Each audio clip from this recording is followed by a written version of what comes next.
નમસ્કાર, હું છું આપણી સાથે કિશન તિવારી. આપ જોઈ રહ્યા છો ઇન્ડિયા ન્યૂઝ ગુજરાતનો ખાસ કાર્યક્રમ આપણું ગુજરાત. સમાચારોની શરૂઆત કરીએ આપણે વડોદરાથી. તો વડોદરામાં નર્મદા ભવનમાં રેટ્રોફિટિંગના કામ માટે જે 45 કચેરીઓ ખાલી કરાવશે, ઇમારતો જર્જરિત થઈ જતા માર્ગ અને મકાન વિભાગ એક્શનમાં આવ્યું છે. ત્યારે જણાવી દઈએ કે તંત્ર દ્વારા 20 દિવસમાં તમામ કચેરીઓ ખાલી કરવાના આદેશ આપ્યા બાદ વૈકલ્પિક વ્યવસ્થા શોધવા કચેરીના વડાઓના ધમપછાડા કરી રહ્યા છે. અને જો કે આ ઇમારતો જોખમી હોવા છતાં પણ અહીં રોજિંદી કામગીરી ચાલી રહી હતી. ત્યારે વડોદરામાં સાથોસાથ વધુ સરકારી કચેરીઓ ધરાવતી બહુમાળી બિલ્ડિંગ નર્મદા ભવનને ખાલી કરાવવાના આદેશો છૂટતા જ આ બિલ્ડિંગની ઓફિસોના વડાઓ દ્વારા નવી જગ્યાઓ શોધવાની કવાયત શરૂ કરી દેવામાં આવી છે. 8 માળની બિલ્ડિંગ નર્મદા ભવનના સી બ્લોકમાં કુલ 45 સરકારી કચેરીઓ આવેલી છે, જેમાં ગ્રાઉન્ડ ફ્લોર પર જનસેવા કેન્દ્રથી માંડી 8મા માળે CID ક્રાઇમની ઓફિસ તેમજ અન્ય ફ્લોર પર અલગ અલગ ઓફિસો કાર્યરત છે. નર્મદા ભવનને ખાલી કરાવવાની નોટિસો જે છે તે જિલ્લા કલેક્ટરના આદેશથી માર્ગ અને મકાન વિભાગ દ્વારા અપાતા નર્મદા ભવનની કચેરીઓ હવે ક્યાં ખસેડવી તેવા પ્રશ્નો સર્જાયા છે. એકચ્યુઅલી અમારા કન્સલ્ટન્સી ડિઝાઇન ટીમ અને બીજા અધિકારીઓ અમે બધાએ સાઇટ વિઝિટો કરેલી અને સાઇટ વિઝિટ ડ્યુરેશનમાં જે કંઈ અમને સૂચના આપેલી એ મુજબ અમે રેટ્રોફિટિંગની કામગીરી ચાલુ કરેલી છે. અને હાલ તમે લોકો જોઈ શકો છો કે સ્થળ ઉપર બી અમારી રેટ્રોફિટિંગની કામગીરી ચાલુ થઈ ગઈ છે. એ બિલ્ડિંગ ખરેખર આ બિલ્ડિંગ તો જોખમી ખરી કે નહીં? કારણ કે ત્યાં આગળ હજારોની સંખ્યામાં લોકો ગુજરાતભરમાંથી લોકો એટલા માટે જ અમે લોકો ખાલી કરાવીએ છીએ કે કોઈના જીવને કોઈ જોખમ ના થાય અને વિથ સેફટી અમે લોકો એ કામ કરવા માંગીએ છીએ. તો કયા પ્રકારની કામગીરી હાથ ધરાવે? કોલમ છે એમાં જેકેટિંગ થવાનું છે, બીમ છે એમાં રેપિંગ થવાનું છે. તો ઓવરઓલ બિલ્ડિંગની સ્ટ્રેન્થનિંગ વધે છે એ મુજબની કામગીરી કરીએ છીએ. તો હજી પણ આપણે જોખમી ડિક્લેર કરી તેમ છતાં પણ લોકો આવે છે, લોકોને શું મેસેજ આપવા માંગશો? ના, અમે ઓલરેડી નોટિસો આપી દીધી છે અને બિલ્ડિંગો આખી ખાલી થઈ જશે. કોઈ ચેલેન્જ છે? કારણ કે સરકારમાં નવી એક વાત એવી પણ આવે છે કે આખી બિલ્ડિંગ નવી બનાવવાની વાત છે, તો એ દરમિયાન કંઈક જગ્યા શોધી રહ્યા હોય એવું? હા, અમારે નર્મદા ભવન માટે નવી બિલ્ડિંગ પ્રપોઝલ ઓલરેડી અમે લોકોએ કરી લીધી છે અને હાલ કલેક્ટરશ્રી થ્રુ બી લેન્ડ માટે પ્રપોઝલ અમે સબમિટ કરી છે. તો લેન્ડ મળશે એટલે અમારે નવું કન્સ્ટ્રક્શન બી સ્ટાર્ટ થશે. તો ત્યાં આગળ બનશે કે જગ્યા બદલાશે? ના, જ્યાં અમને લેન્ડ એલોટ થશે એ જગ્યાએ થશે. સમાચારોમાં આપણે આગળ હવે વાત કરીએ જૂનાગઢની. તો જૂનાગઢ મેંદરડા વાડી વિસ્તારમાં ધમધમતું જુગારધામ ઝડપાયું છે. વાડી માલિક દ્વારા બહારથી પત્તા પ્રેમીઓને બોલાવી ચલાવતો હતો અને મસ્ત મોટું જુગારધામ આ ચલાવતું હતું. ગત રાત્રે LCBને બાતમી મળતા જુગારધામ પર રેડ કરવામાં આવી હતી. ત્યારે 40 શકુનીઓ જુગાર રમતા ઝડપાયા સ્થળ પરથી અને ₹2 lakh 4 wheel car, 1 motorcycle, 33 mobile, 33 કુલ 19,64,000નો મુદ્દામાલ જે છે તે કબજે કરવામાં આવ્યું છે. વાડી માલિક સામે ફરિયાદ નોંધાઈ છે. લવ મહેશ સોલંકી સામે મેંદરડા પોલીસ સ્ટેશનમાં ફરિયાદ કરવામાં આવી છે. જણાવી દઈએ કે કેટલા સમયથી આ જુગારધામ ચાલતું હતું, કોની મીઠી નજર હેઠળ આ ધમધમતું હતું મસ્ત મોટું જુગારધામ. મેંદરડા પોલીસ જુગારધામથી અજાણ હતી ત્યારે LCB પોલીસે રેડ કરતા આ પ્રકારના અનેક સવાલો ઉઠી રહ્યા છે. જૂનાગઢ રેન્જના માનનીય IGP સાહેબ તથા જૂનાગઢ જિલ્લાના માનનીય SP સાહેબ નાઓ દ્વારા અવારનવાર પ્રોહી તેમજ જુગારની પ્રવૃત્તિ સદંતર બંધ થાય તે માટે અમને સૂચના આપવામાં આવતી હોય છે. જે આધારે અમે અમારા સ્ટાફને કડકાઈથી સૂચના આપવામાં આવેલી. જે આધારે વનરાજસિંહને બાતમી મળેલી કે મેંદરડા ગામ વિસ્તારમાં એક લવ સોલંકી નામના વ્યક્તિ પોતાના વાડીમાં કેટલાક ઈસમોને બોલાવીને જુગાર રમાડે છે. જે આધારે અમે ખાનગી રાહે હકીકતની તપાસ કરતા હકીકત સત્ય હોવાની જાણ થયેલી. જે આધારે અમે PK ગઢવી PSI તેમજ સ્ટાફ સાથે મેંદરડા ગામે મોકલીને બાતમીવાળી જગ્યાએ રેડ કરતા કુલ 40 ઈસમો જુગાર રમતા મળી આવેલા હતા. તેમની અંગઝડતીમાંથી ટોટલ ₹2,01,000 તેમજ તેમની કુલ્લે 23 બાઇક, 33 મોબાઈલ અને 1 4 વ્હીલ આમ મળીને કુલ 19,64,000નો મુદ્દામાલ કબજે કરવામાં આવેલ છે. તમામ આરોપીઓ વિરુદ્ધમાં મેંદરડા પોલીસ સ્ટેશન ગુનો રજીસ્ટર કરી આગળની કાર્યવાહી શરૂ કરવામાં આવેલ છે. સમાચારોમાં આગળ હવે આપણે વાત કરીએ ભરૂચની. તો વિશ્વમાં અને ગુજરાતમાં માત્ર ભરૂચ જિલ્લામાં જ છપ્પનિયા દુકાળથી છેલ્લા વર્ષોથી ભોઈ પંચ દ્વારા ઇન્દ્રદેવ તરીકે મેઘરાજાની પરંપરા મુજબ સ્થાપના કરી અને મેઘ ઉત્સવની પ્રથાને યથાવત રાખ્યું છે. અને મેઘ ઉત્સવ દિવાળી કરતાં પણ વધુ મોટો તહેવાર છે. ભરૂચ જિલ્લાવાસીઓ માટે આ બની રહ્યો છે. ત્યારે 1 મહિના સુધી મેઘરાજા ભક્તો વચ્ચે દર્શન અર્થે રહેતા હોય છે. ત્યારે તહેવાર મુજબ મેઘરાજાને વસ્ત્ર સાથે વિવિધ નયનરમ્ય સ્વરૂપ અપાય છે અને ભક્તોમાં મેઘરાજા આકર્ષણનું કેન્દ્ર બની રહ્યું છે. ગુજરાતમાં માત્ર ભરૂચમાં જ છપ્પનિયા દુકાન વખતથી આ પરંપરાને ભરૂચ ભોઈ પંચ સમાજ દ્વારા જાળવી રાખવામાં આવી છે. અને અષાઢી આસમના દિવસે ભરૂચની પવિત્ર નર્મદા નદીની માટીમાંથી ભોઈ પંચના યુવાનો દ્વારા ઇન્દ્રદેવ તરીકે મેઘરાજાની પ્રતિમા તૈયાર કરી અને વિધિવત પૂજા અર્ચના કરી મેઘરાજાને ભક્તો માટે દર્શન અર્થે ખુલ્લા મૂકવામાં આવે છે. અને મેઘરાજાને રંગ રોગાન સાથે અદ્ભુત વસ્ત્રો ધારણ કરાવી અને નયનરમ્ય સ્વરૂપ આપી તેમજ તહેવાર મુજબ સ્વાતંત્ર્ય પર્વ અને નાળિયેરી પૂનમ સહિતના શ્રાવણ માસ દરમિયાન આવતા જે તહેવારો છે તેનો શણગાર કરવામાં આવે છે. આગામી સ્વતંત્રતા પર્વે ભારત દેશના તિરંગાનો શણગાર કરી અને આકર્ષણનું કેન્દ્ર ઊભું થનાર છે. અને દર્શનાર્થે આવતા ભક્તોએ પણ મેઘરાજા સાથે સેલ્ફી લેવાનું ચૂકતા નથી. મારું નામ મનોજ ખંભારા છે. વેજલપુર છરી મહોત્સવનો આયોજક છું. છેલ્લા ઘણા વર્ષોથી અમે છરી મહોત્સવનું આયોજન કરીએ છીએ અને એમાં એક અનેક મહત્વ રહેલું છે. સાડા 3 દિવસનો અખંડ જ્યોત ચેતવવામાં આવે છે અને એ સાડા 3 દિવસના અખંડ જ્યોત સાથે છરી મહોત્સવનું આયોજન કરીએ છીએ. છરીમાં એક એવું છે કે ગોગારાવ મહારાજના જે ગુરુ છે ગુરુ ગોરખનાથ, તે જ્યારે ગુગળ લઈને આવે છે પાતાળ લોકથી, ત્યારે એમને પછાડી એમને શેષનાગ ભગવાન આવે છે અને શેષનાગ ભગવાન એ ગુગળને શોધતા એમની કને આવે છે. ત્યારે એક ઝાડ હોય છે અને ઝાડને ગુરુ ગોરખનાથ એ ગુગળને આપી દે છે અને એમને કહે છે કે જ્યારે જરૂર પડે ત્યારે હું તમારી કને લેવા આવીશ. જ્યારે ગુગળ પાછા લેવા જાય છે ત્યારે ઝાડ એવું કહે છે કે ભાઈ મારું એની માટે યોગદાન હું. ત્યારે એવું કહે છે કે ભાઈ જ્યારે સાડા 3 દિવસનો મહિમા જ્યારે ગોગારાવને આવશે ત્યારે તમારે એની સાથે ઉજવવામાં આવશે અને તમને છરીનું પ્રતીક તરીકે બનાવી એમને નચાવવામાં આવશે. આ રીતનું એમનું મહત્વ છે. જ્યારે ગુરુ ગોરખનાથ આ રીતની વાત કરીને ત્યાંથી નીકળે છે, પછી સાડા 3 દિવસ માટે જે અખંડ જ્યોત ચેતવવામાં આવે છે એની ઉપરનો રહેલો ઝુમ્મર, જે સાડા 3 દિવસે અખંડ જ્યોત જ્યારે ઓલવાનો આવે છે ત્યારે એને એ બહુ જ હલતો હોય છે. એને જોવા માટે લોકો મોટી સંખ્યામાં ઉત્સવ ઉજવાય છે ને આ રીતે લોકો મારું નામ મયંક કુમાર રાકેશભાઈ જાદવ, શ્રી ભરૂચ સમસ્ત ભોઈ જ્ઞાતિ પંચ ઉત્સવ ટ્રસ્ટી. અષાઢી વદ 14ની રાત્રે નર્મદા નદીની માટી લાવીને મેઘરાજાની મૂર્તિનું સ્થાપન કરવામાં આવે છે અને શ્રાવણ વદ દસમના દિવસે વિસર્જન કરવામાં આવે છે. મેઘરાજાની દંડ કથા પ્રમાણે એવું કહેવામાં આવે છે કે અમારા વડવાઓ જે ટાઈમ પર છપ્પનનો દુકાળ પડ્યો હતો એ ટાઈમ પર આ મૂર્તિનું સ્થાપન કર્યું હતું અને વરસાદ માટે આજીજી કરી હતી. પણ જે સમય આવ્યો વિસર્જન માટેનો તે દિવસે મુસળધાર વરસાદ પડ્યો અને ઘનઘોર વાતાવરણ છવાઈ ગયું, નદી નાળા છલકાઈ ગયા, પશુ પક્ષીઓ ત્રાહિમામ થઈ ગયા અને અમારી અરજ સાંભળીને વરસાદ વરસ્યો. ત્યારથી અમે આ મૂર્તિનું સ્થાપન કરીએ છીએ.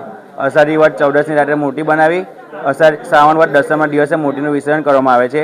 અહીંયા મેઘ મહોત્સવમાં લોકો દર્શન માટે આવે છે અને લોકોની આસ્થા એવી છે કે મેઘરાજાને ભેટાવાથી બાળકો તંદુરસ્ત રહે છે, એ માટે બાળકોને બી ભેટાવવામાં આવે છે. અને આજે અહીંયા અન્નકૂટનો પ્રસાદ ધરાવી. તો બીજી તરફ આપણે વાત કરીએ વડોદરાની, તો વડોદરામાં જન્માષ્ટમીને હવે ગણતરીના દિવસો બાકી રહ્યા છે. ત્યારે વડોદરા શહેરના બજારમાં કૃષ્ણ ભગવાન માટે વિવિધ શણગારની ખરીદી કરતા લોકો જોવા મળી રહ્યા છે. શાસ્ત્રો અનુસાર આ દિવસે ભગવાન વિષ્ણુના અવતાર કૃષ્ણે જન્મ લીધો હતો.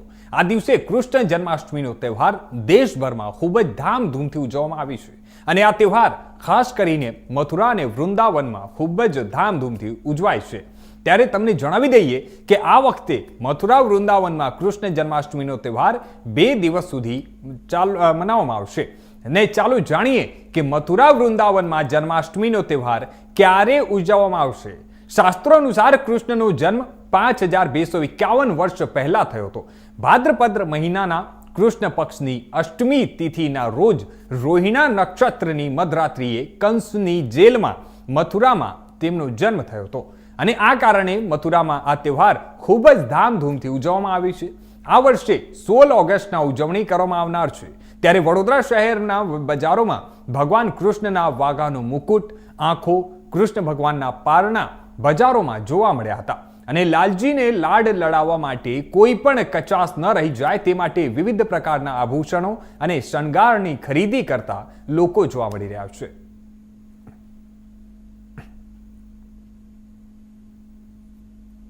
ને મારે છે આઈ થિંક મોરપંખવાળું આખું વસ્ત્ર લેવું છે. મોરપંખનો પૂરો સેટ જોઈએ છે. એને છે કંઈ નહીં મળે એવી આશા છે, માટે હું અહીંયા આવીશ લેવા મને. વર્ષોથી આ દુકાન છે અહીંયા, જો કે દર વર્ષે અહીંથી લઈ જાઉં છું, એટલે હું તપાસ કરવા આવી છું. અને કલેક્શન ખૂબ જ સારું છે એનું, ને ઘણી વેરી નાઇસ વેરાયટી છે. એક વસ્તુ ભગવાનની ટોટલ જે મંગા બધું મળી જાય. રમકડાથી માંડી ખીલોના, ચોપાટ, સિંહાસન, ગદ્દી બધું છે. બહુ વર્ષે મારું નાનપણ સિટી પર એ જ છે. નાનપણથી જ આ દુકાનમાં આવું છું. બહુ વર્ષોની દુકાન છે. કૃષ્ણ મારો જન્મ પહેલેથી જ અમે વૈષ્ણવ છે અને દર વર્ષે નાનપણથી કૃષ્ણ જન્મ સાથે સંકળાયેલા છે. આખો મારો પરિવાર જન્મથી પહેલેથી જ જોઈએ છે. ઘરે પણ બધું બનાવે છે. કૃષ્ણ જન્માષ્ટમી ફૂલ તૈયારી ચાલુ રહી છે, ફૂલ જોશમાં. એ વેરી નાઇસ કલેક્શન છે. મારું નામ જ્યોતિ ગોહિલ છે. હું મુંબઈથી આવી છું. સૌ પ્રથમ તો 4 દિવસ પછી જન્માષ્ટમી છે, એટલે બધાને જન્માષ્ટમીની શુભકામના. આપણી દુકાને આ વખતે બધી જન્માષ્ટમીના લાલજીના નાના નાના સ્વરૂપ આવ્યા છે. સંખેડાના ઝૂલા છે, પિત્તલના ઝૂલા છે, વ્હાઇટ મેટલના ઝૂલા છે, પછી જરદોશીના મુકુટ છે, માળા છે, ડાયમંડના સેટ છે. તમે જોઈ રહ્યા છો આપણી તે દુકાનમાં કસ્ટમર બી છે અને દરેક વસ્તુની જન્માષ્ટમીની બધી વસ્તુઓ આપણા તે ઉપલબ્ધ છે. દર વર્ષે નવી નવી વેરાયટી આવે છે. જરદોશી છે, પછી કચ્છ મોતીના છે, દર વર્ષે નવું નવું આવે છે આપણા તે. એવું કંઈ નહીં, પણ દર વર્ષે કરતાં આ વખતે ઘરાકીમાં થોડું ઓછું છે. આ વખતે મોહિત જોશી.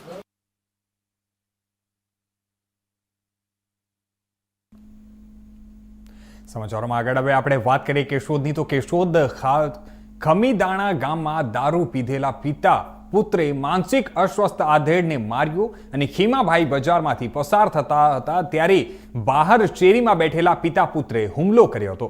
ચેડવવા માટે હુમલો કર્યો હતો અને પછાડી દઈ તેની માથે બેસી ગયા અને આધેડ હાલ હોસ્પિટલમાં સારવાર હેઠળ છે. જણાવી દઈએ કે સીસીટીવી ફૂટેજમાં મારપીટના દ્રશ્યો કેદ થયા છે. પત્ની મજૂરી કામ કરી અને ગુજરાન ચલાવી રહી છે અને આવા ત્રાસ આપતા લોકો સામે કાયદાકીય પગલાં ભરવા માટે ત્યાંના સ્થાનિક લોકો છે તે લોકો માંગ કરી રહ્યા છે. વર્ષાબેન ભીમભાઈ રાઠોડ, ખમીદાણા રહેવાસી. મજૂરી કામ કરું છું. હું મૂલ્યથી આવી, મારા ઘરવાળો બજારમાં ગયો તો એ લોકો દારૂ પીને બેઠા હતા, તો મારા ઘરવાળાને માર્યું. બે બાપ દીકરાએ થઈને પસાડી અને માથે બેસી ગયા. પછી એક ભાઈ મને બરોબર આવ્યો કે તમારા ઘરવાળાને મારે. પછી હું ગઈ તો એને એમને લઈને આવીને સરકારી દવાખાને દાખલ થઈ. રોજને રોજ હેરાન કરે છે. હું મજૂરી માણસ છું, એની માનસિક બીમારી છે, તો પોલીસવાળા એની માથે કંઈ ન્યાય કરે ને અમને હેરાન ન કરે. હું મજૂરી માણસ છું ને એની માનસિક બીમારી છે, તો મારે મજૂરીએ જવું કે નહીં એનું ધ્યાન રાખવું મારે. આગળ હવે આપણે વાત કરીએ ભરૂચની. તો ભરૂચના શિવમ સોસાયટી લિંક રોડ વિસ્તારના નિવાસી દિવેશભાઈ જગતાપ છેલ્લા 12 વર્ષથી સારું માટીમાંથી સુંદર ગણેશ મૂર્તિઓ બનાવવાની કળામાં પારંગત છે. એક સમય નર્મદા સમગ્ર એનજીઓમાં મૂર્તિ બનાવવાનું શીખનાર દિવેશભાઈએ ઘરેથી જ આ વ્યવસાયની શરૂઆત કરી હતી અને આજે તેમની ઓળખ સમગ્ર જિલ્લાથી લઈને રાજ્યના મોટા શહેરો સુધી ફેલાઈ ગયો છે. દિવેશભાઈ મૂર્તિ બનાવવા માટે ખાસ પ્રકારની સારું માટી વાપરે છે અને આ માટી તેની ચિકાશ, લવચિકતા અને મજબૂતી માટે જાણીતી છે. સારું માટીથી બનેલી મૂર્તિઓમાં નાની નાની વિગતો સુધી કોતરણી સરળ બને છે અને રંગ સારી રીતે ચોંટે છે અને વિસર્જન વખતે એ પાણીમાં સ્વાભાવિક રીતે વિઘટિત થઈ જાય છે. દિવેશભાઈના પિતા અને પત્ની એમની સૌથી મોટી શક્તિ છે. મૂર્તિ બનાવવા માટે માટી તૈયાર કરવી, ઢાંચામાં ગોઠવવું, સૂકવવું, રંગ કરવો અને અંતિમ શણગાર, આ તમામ પ્રક્રિયામાં આખો પરિવાર ખભે ખભા સાથે રહે છે. અહીં 10 ઇંચના નાનકડા વિઘ્નહર્તાથી લઈને 4 ફૂટ ઊંચા મહાગણપતિ સુધીની મૂર્તિઓ બને છે અને આ મૂર્તિઓની કિંમત ₹1,000 થી ₹25,000 સુધી હોય છે. ત્યારે દર વર્ષે 150 થી 200 જેટલી મૂર્તિઓ તેમના હાથથી બને છે. જેમાં પરંપરાગત, આધુનિક અને અનોખા સ્વરૂપોનો સમાવેશ થાય છે.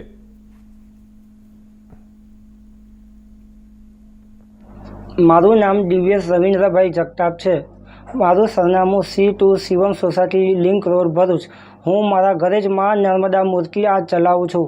અમે સાદું માટીમાંથી ગણેશજીની ઇકો ફ્રેન્ડલી મૂર્તિઓ બનાવીએ છીએ.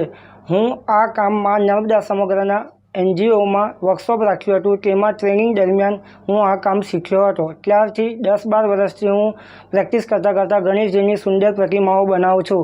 આ વખતે ગણેશજીની પ્રતિમામાં મહાદેવ છે, કૃષ્ણ છે, બાળ સ્વરૂપ ગણેશ છે, રાજાશાહી મૂર્તિઓ છે. જે રાજાશાહી મોટી મૂર્તિઓ આવે છે એવી ઓપન નેકેડ બોડી કપડાવાળી ધોતી અને ખેસવાળી મૂર્તિઓ બનાવી છે. તો બીજી તરફ આપણે વાત કરીએ હવે વડોદરા સાવલીની. તો હર ઘર તિરંગા અંતર્ગત રાજ્યવ્યાપી અભિયાનને લઈ સાવલીમાં પણ તિરંગા યાત્રા યોજાઈ હતી. અને સાવલી ડામરૂ શાળાથી સાવલી ધારાસભ્ય કેતનભાઈ દ્વારા તિરંગા યાત્રાનો શુભારંભ કરવામાં આવ્યો હતો. જણાવી દઈએ કે હર ઘર તિરંગા અભિયાનમાં આજરોજ સાવલીમાં મોટી સંખ્યામાં સ્કૂલના વિદ્યાર્થીઓ, સ્થાનિક લોકો જોડાયા હતા.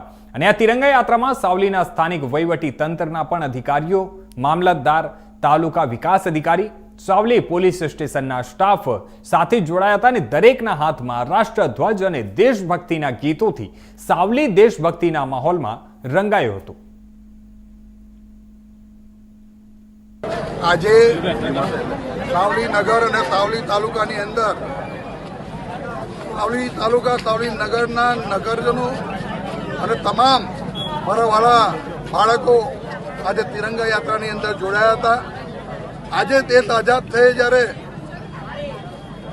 અમૃત મહોત્સવ ચાલતો હોય અને 89મું વર્ષ જ્યારે આપણો આઝાદીનું હોય ત્યારે દેશના તમામ નાગરિકો વતી હું તમામને આઝાદીની શુભેચ્છાઓ આપું છું. અને જે રીતે નરેન્દ્ર મોદી સાહેબના પ્રયત્નથી અને અત્યાર સુધીની તમામ સરકારોમાં શ્રેષ્ઠ સરકાર એવી આપણી અત્યારે નરેન્દ્ર મોદીની સરકારમાં જે દેશ મહાસત્તા તરફ જઈ રહ્યો છે, તો હું સૌને એક અપીલ પણ કરું છું કે એક નાગરિક તરીકે આપણી જે પણ ફરજ આવતી હોય આપણા દેશ માટે એ આપણે નિભાવવી જોઈએ. નાગરિકત્વ એ ખૂબ મહત્વની વસ્તુ છે અને આપણા દેશના નાગરિક તરીકે આપણને ગૌરવ થાય છે કે આપણે ભારત દેશના નાગરિક છે. ત્યારે આજની આ યાત્રાની અંદર જે પણ લોકો જોડાયા છે એને હૃદયથી હું ખૂબ શુભેચ્છાઓ આપું છું. સમાચારમાં હવે આ તરફ આપણે આગળ વાત કરીએ સિલવાસાની. તો સોમવાર રાત્રે NH 848 પર યાત્રી નિવાસ પાસે રસ્તાનો ભાગ અચાનક ધસી પડતા પાણીનું ટેન્કર ફસાઈ ગયું હતું. અને આ બનાવ રાત્રે આશરે 8:30 વાગે બન્યો હતો. સદભાગે કોઈ જાનહાનિ થઈ નથી, પરંતુ રસ્તામાં અંદાજે 3 થી 4 ફૂટ ઊંડા ધરાશાયી થતા વાહન ચાલકોમાં ચિંતા વ્યાપી છે. પ્રદેશ કોંગ્રેસ પ્રભુ ટોકિયાએ સ્થળ પર જઈ અને આ બનાવને વિકાસના નામે થતો જે ભ્રષ્ટાચારને ગણાવ્યું છે. અને તેમણે કહ્યું કે રસ્તા બાંધકામમાં નીચી ક્વોલિટીના નકલી મટીરિયલનો ઉપયોગ થઈ રહ્યો છે. ભાજપ અને પ્રશાસન માત્ર મોટી વાતો કરે છે, પણ હકીકતમાં જનતાના પૈસાનો દુરુપયોગ થઈ રહ્યો છે. અને આ તો એ જ માર્ગ છે જ્યાં ટૂંક સમયમાં તિરંગા યાત્રા રેલી યોજાવાની છે. ઘટના બાદ બીજા દિવસે સવારે 7 વાગ્યાથી મરામત કામ મજૂરો લાગી ગયા હતા. ટોકિયાએ વધુમાં કહ્યું કે દર 15 દિવસે વિકાસની સમીક્ષા કરવાનો દાવો થાય છે, પરંતુ હકીકતમાં રસ્તાઓ પોતાની વાત કહી રહ્યા છે. સ્થાનિક રહેવાસીઓએ રસ્તાની હાલત અંગે ગંભીર ચિંતા વ્યક્ત કરી છે અને ભવિષ્યમાં આવા બનાવો ન બને તે માટે તાત્કાલિક પગલાં લેવાની પણ માંગ કરવામાં આવી રહી છે. साथियों नमस्कार. दादरा नगर हवेली प्रदेश की जनता के सामने एक बहुत बड़ी जो समस्या मुझे मेरे सामने कल सामने आई, उस बारे में चर्चा करना चाहता हूँ इस चैनल के माध्यम से. साथियों, दादरा नगर हवेली में रोड को लेकर और रोड के जो विकास डेवलपमेंट को लेकर पूरा प्रदेश की जनता परेशान है. सब ये वाकिफ़ है और हर जगह पर हमारे लेवल पर भी हमने रजूआत की है, लेकिन जो रोड को लेकर जो समस्याओं का जो निराकरण होना चाहिए तो वो लेवल पे नहीं हो रहा है. साथ ही कल रात्रि में एक घटना हुई जो यात्री निवास के पास जो घटना देखने को मिला मुझे करीब 9 साढ़े 9 बजे के बीच में मेरा नरोल तरफ जाना हुआ किसी काम को लेकर, और वहाँ पर एक टैंकर गड्ढे में गिरा. मुझे वो उनका जो टायर था पिछला वो गड्ढे में फंसा हुआ दिखा. तो मैंने वहाँ पर रुका और मैंने देखने की और जानने की कोशिश की वहाँ पर कि भाई क्या हुआ है. तो जो वहाँ पर देखा तो वहाँ पर बहुत बड़ा जो रोड का गड्ढा, जो पिछला गाड़ी का जो पिछला जो टायर है वो गड्ढे के अंदर फंस चुका था और जो गड्ढा दिख रहा था वो करीब करीब 3 से 4 फीट का पूरा अंदर पूरा दिख रहा था। मुझे समझ में नहीं आ रहा है कि भाई ये विकास के नाम पर प्रदेश में और ख़ास करके रोड के नाम पर हमने बार बार कहा है कि ये डुप्लीकेट माल जो सप्लाई कर रहे हैं उसकी सारी पोल अब धीरे धीरे दादरा नगर हवेली की जो रोड बने हैं उसमें उनकी जो पोल। ચલો સમાચારોમાં હવે આ તરફ આપણે આગળ વાત કરીએ સુરેન્દ્રનગરની તો સુરેન્દ્રનગર પાટડી તાલુકામાં વિવિધ વિકાસના કામોમાં ગેરરીતિ અંગે ખેડૂત હિત રક્ષક સમિતિના આગેવાન આકરા પ્રહારો કર્યા છે। દસાડા ભાજપના સ્થાનિક ધારાસભ્ય પીકે પરમાર દ્વારા માત્ર પોતાના બામણવા ગામમાં જ 100થી વધુ ગ્રાન્ટ ફાળવી હોવાનો આક્ષેપ કરવામાં આવ્યો છે। દસાડા તાલુકાના અન્ય ગામોમાં ઇરાદાપૂર્વક વિકાસના કામો નહીં થયા હોવાથી લોકોમાં રોષ ફેલાયો છે।